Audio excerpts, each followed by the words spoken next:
நீங்க காற்றடிச்சா அணைந்து போகிற விளக்காய் அல்ல, காற்றெடுத்தா பரவுகிற காட்டுத்தீயாய் மாறப்படும். ஹல்லேலூயா. சின்ன அக்கினி தான் காற்றுக்கு பயப்படும், பெரிய அக்கினிக்கு காற்றுன்றது ஃபியூயல். ஹல்லேலூயா.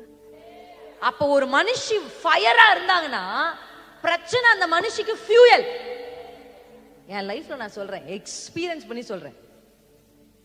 எப்பெல்லாம் சத்துரு எனக்கு சவால் வச்சு ஒரு போராட்டத்தை முன்னாடி கொண்டு வரானோ அது எனக்கு ஃபியூயல் மாதிரி ஆயிரும். என் பிள்ளைங்க நைட்லாம் தூங்காம டிஸ்டர்ப் ஆயிருச்சுன்னா எப்பவும் எழுறதை விட காலை சீக்கிரம் எழுந்து உட்காந்துருவேன். ஃபியூயல் எனக்கு அது. ஏன் பிள்ளை தூங்க மாட்டேங்குது, ஏன் ஏன் என்ன நடக்குது, வாட் இஸ் த டிஸ்டர்பன்ஸ், ஏன் கஷ்டப்படுறாங்க அப்படின்னு எடுத்து எழும்பி ஃபியூயல். ஃபியூயல்னா என்ன? அதுதான் பெட்ரோல் மாதிரி. பார்த்துருக்கீங்களா? நம்ம ஒரு இப்பெல்லாம் எல்லாரும் கேஸ் ஸ்டவ் வச்சிருக்கோம், அப்பெல்லாம் அடுப்பு தான் வச்சிருப்போம். அப்ப என்ன பண்ணுவோம், காற்றை அப்படி ஊதும் போது அது இன்னும் நல்லா எரியும்.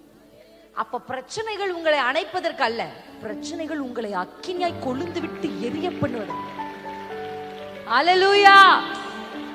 விளக்கு தான் அணைஞ்சு போகும், ஆனா ரியல் ஃபயர் எத்தனை பேர் நம்புறீங்க? உங்க வாழ்க்கையில் இதுக்கப்புறம் எத்தனை பெரிய காற்று வீசினாலும் அந்த காற்று உங்களை அணைக்காது, அது உங்களை பரவ இன்னும் கொழுந்து விட்டு எரிய செய்கிற ஒரு காற்றா. ஹல்லேலூயா.